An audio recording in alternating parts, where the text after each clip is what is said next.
Yeah.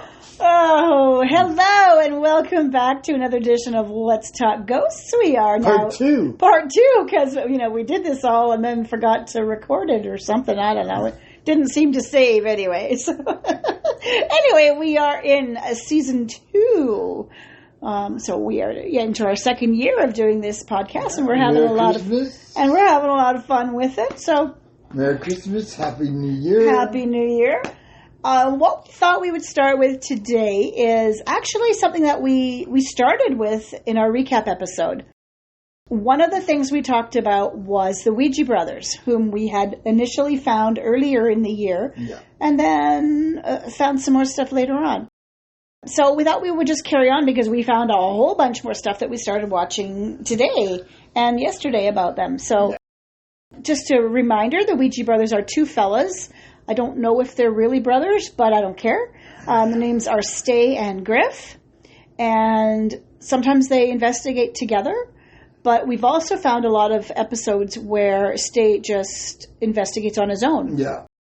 The episode that we saw yesterday, that we did for our, I guess it isn't yesterday now, it is for us. Anyway, it's for our recap episode, was one where Stay took his family to the Pontefrac house, so 30 East Drive, and they spent the night. Now, to be fair, I give these kids a lot of props. A lot of guts to go into this house and investigate. Yeah. And the youngest is 10, and then they have the 2 teenagers as well. So, I mean, they're not little kids, but they're not, grown-ups either. Yeah. So it was pretty good. A lot of noises and bangs and bumps. And one of the things that they showed us was this toe technique, he called it. Now, I don't know how popular this is or how much other people have done it, but they were all sitting in the living room. They had been watching some television when they heard some thumps from upstairs. As any ghost hunter will go, "So, do you hear that?" Yeah. Well, after a couple more thumps, the kid, the 10-year-old said, "No, that's me." And he said, "No, it's not you." He goes, "Yeah, it's me." And then a few more thumps later, the kid actually explained that it's him inside his shoes, crunching his toes or bending his toes. Yeah. And the sound was reverberating through the shoes, I guess into the floor, and sounded like it was coming from upstairs. Yeah. As you were saying earlier, it did sound that it was behind them in another room, and unless you listen to it again, you could pinpoint it in the same room. Yeah. He was saying that if it's just a couple of thumps, it really does sound like it's coming from elsewhere, upstairs or behind you or whatever. But if there's a series of thumps, more than a couple, then your ear can actually figure out that it's right there. And the kid took off his shoes and socks and showed you how he scrunched his toes and how it happened. Yeah. And then he put back his shoes on, and you could hear, he'd say, "Make a thump," and he made the thump, and you could hear it. So it was really kind of interesting.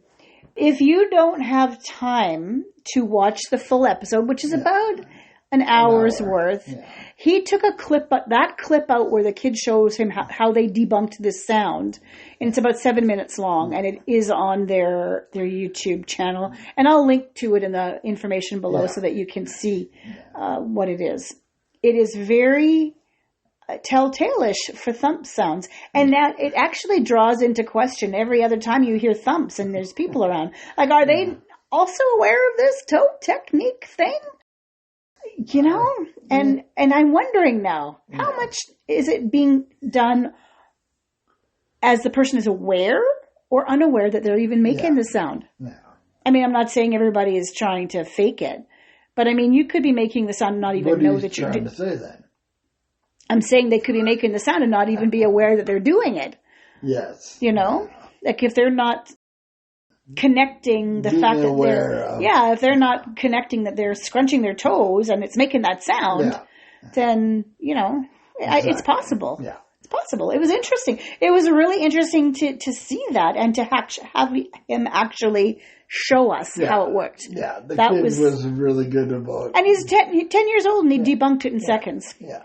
That was cool. Yeah. Anyway, so the next episode after they spent an hour showing us that video, and then that was a whole night thing, which was actually cute. I liked how the two of the older kids came. They were going to do a private vigil, just them, while mom and dad and the younger boy were outside, and they were actually doing pretty good. They've obviously really watched Dad investigate before, maybe even been on investigations with Dad before. Anyway, they come downstairs. They're already a little tense and nervous, and suddenly they hear. And they go running, screaming out the back door. And finally, Stay does tell them that it was actually him knocking on the window so that they would leave and come on out. So, I mean, so you got to give him some credit for coming clean. And not lying about things to try to make it more dramatic. That's one of the things I like about these guys. The kids did amazing, though. They did. And, seeing those kids makes it, I feel better about our field now. Well, you know that the next generation of ghost hunters or paranormal investigators are getting a good base. Yes. They're learning things. Well, because we like these guys for that reason. Yeah. That they do. They're truthful, and they'll tell you that they don't always get stuff. Yeah.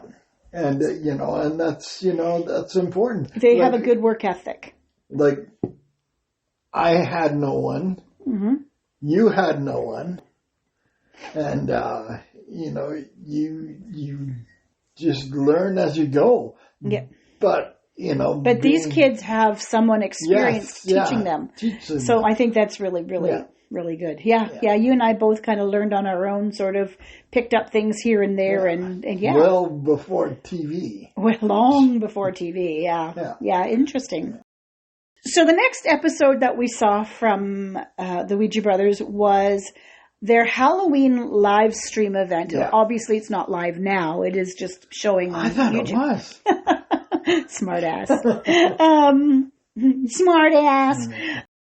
It's called This House Terrifies Me, the World's Most Haunted House. And obviously, again, it's 30 East Drive. So it seems to be... Our YouTube was picking up all these 30 East Drive Pontefrac streams. So again, this one. And it went on for close to an hour as well. Yeah. And they had different guests come in. Guests that I'm not familiar with. Yeah. They obviously are UK investigators and things. And that's okay. They also had some interviews. Once they interviewed the original owner of that house.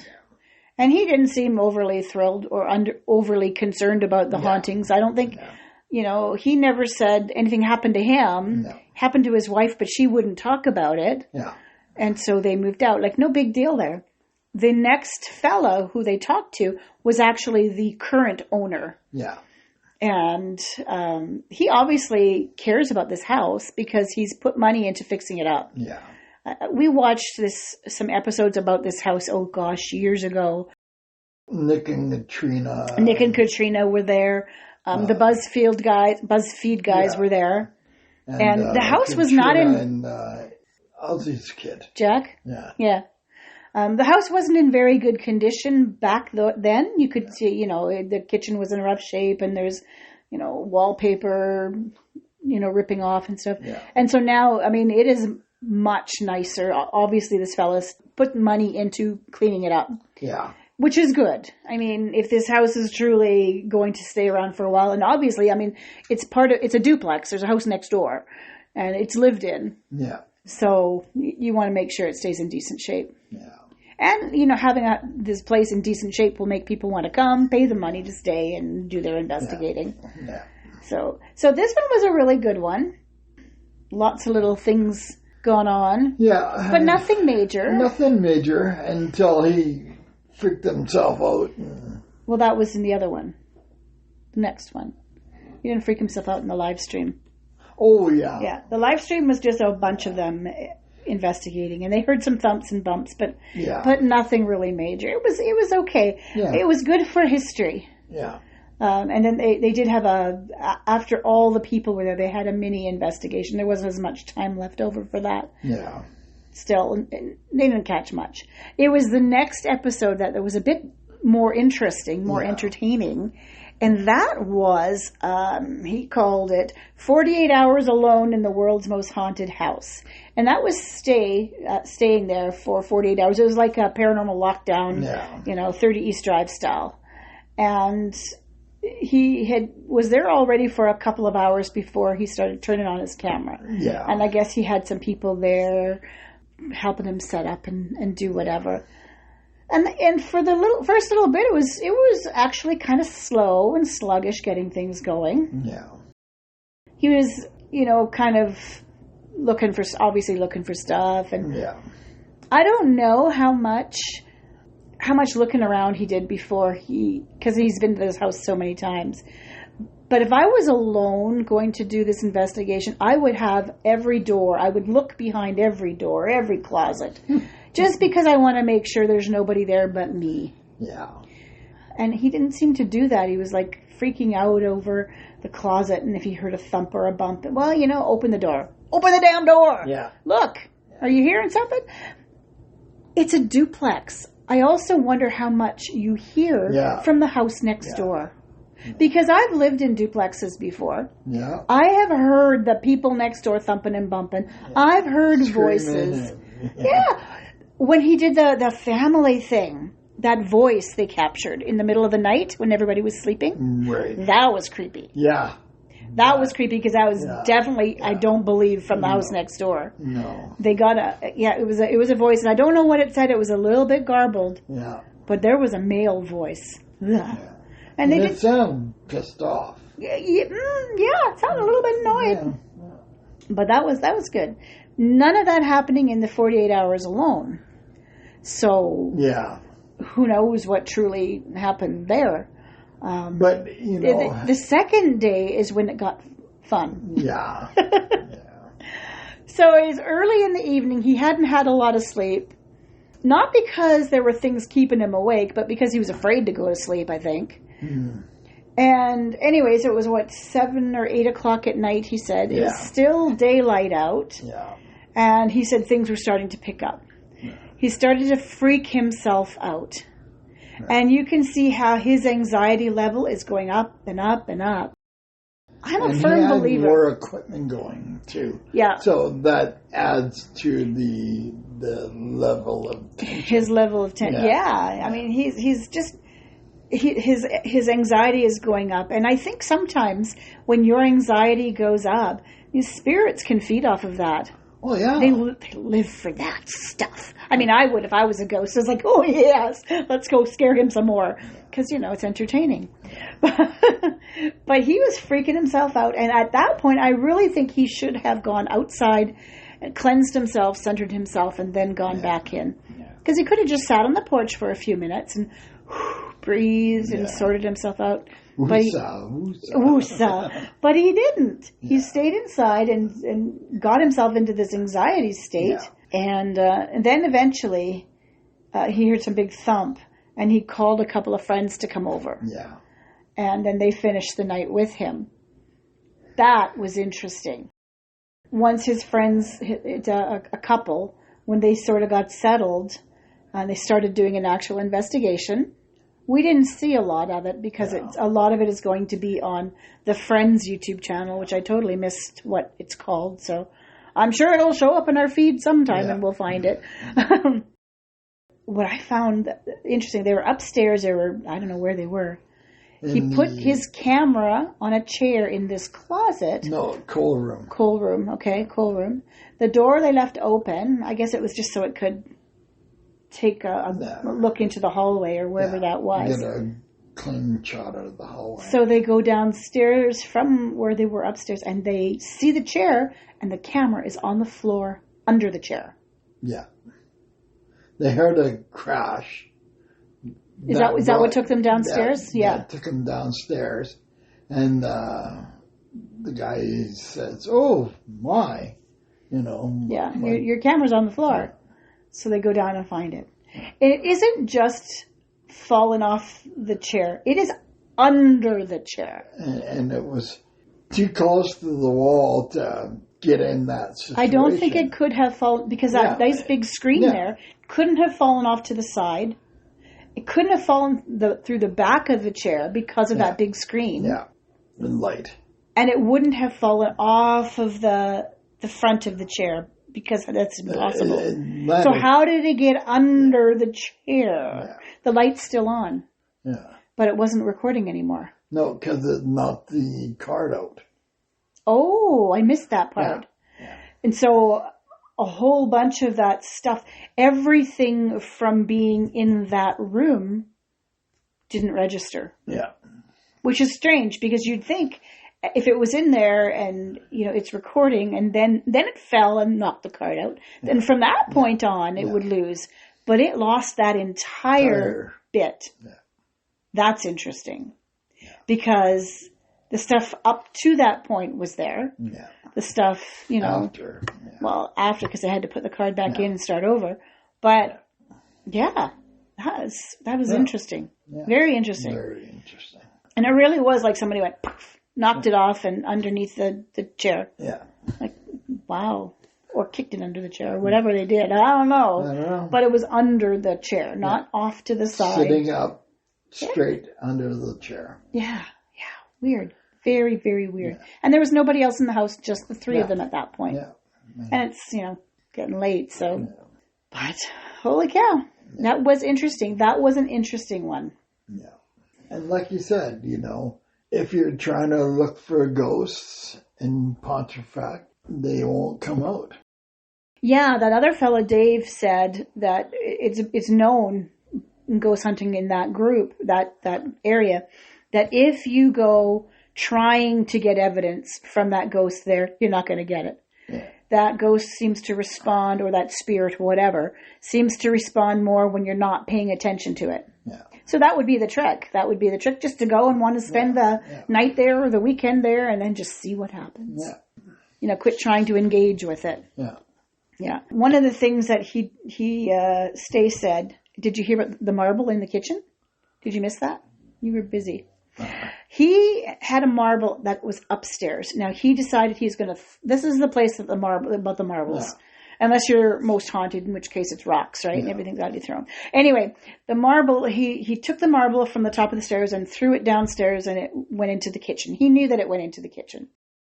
He goes downstairs, and a little while later, and out of nowhere, he looks at the spoon that's on the counter, and the marble is in the spoon. And he did say, honestly, I remember coming down here. I remember seeing it on the floor in front of the sink, but I don't remember picking it up and putting it on the counter. He said, I might have, but I don't remember doing that. Yeah.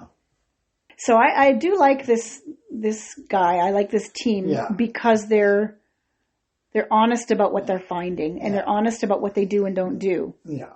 At least as far as we know, right? Yeah. So yeah, that was cool. This green marble just kind of showed up in the spoon, and wow. That was weird. That reminded me of the Blackwell ghost in the ball. Yeah. The ball in the basement. Oh, if you haven't listened to our episode on the Blackwell ghost, you might want to go back and do that. There is a documentary on Tubi. The creepiest holy shit investigation I've ever seen to date. Yeah. Yeah. And this guy started out as kind of skeptical, wanting to find proof, and he found it. Wow. Scary as hell. I would recommend that one 1,000 times over. It's called The Blackwell Ghost. But anyway, we were back to talking about the Pontefrac with the Ouija Brothers. And I know that there's going to be more videos about this. We're probably not going to review all those ones now because he says he's been there 20 times. And I'm quite certain he's recorded a few of those episodes, not just the few that we've seen. So it was really, really good. The 48 Hours Alone was pretty good. Yeah, it was good. Yeah. It got, like I said, it got better as his anxiety was going up. Obviously, he's freaking out a little bit. And that's when things started to happen. Yeah. So it was good. The bang. The big bang, yeah. Big bang. That's the one that scared him, and then he texted his friend to come over. Yeah. He said it was so loud, he fell back into the grill of the fireplace. Yeah. it startled him so much. So I don't know where it came from. The one thing that I do remember about that house, and we commented on it at the time, was a lot of the frosted doors that were dividing, closing off one room from the other. And I don't know why anybody would want to do that, because if you saw a shadow on the opposite side, I don't think I would be happy. No. I'd be a little freaked out. Those are the doors I would have left open so I could see through them. I just keep remembering that video of that girl in the pantry. The pantry. It's a little short video on YouTube, and it's a pantry. There's nobody in there. Frosted door. And suddenly you see these hands come up in a face almost touching the window. Oh, God. Oh, God. I would be out the door, down the street, and gone in seconds. They did 12, 15. Yeah, something like that. Just bizarre. You got to wonder what was there before that house was built, maybe, or before that pantry was built. Yeah. Interesting stuff. Anyway, that is today's episode of Let's Talk Ghosts. Always happy to have you around. We are happy to share what we found. Yes. I will leave links to the Ouija Brothers episodes that we are referenced today in the information. By all means, go check them out. They're certainly worth your time. Yes, they are. Have any thoughts, ideas for people you would like us to review? Drop us a message. We're happy to take a look. Yeah. Have yourselves a good afternoon or a good evening, depending where you are. Yeah. Globally, because we know we're global now. Happy New Year. Happy New Year. Happy hunting. Happy haunting. Bye now.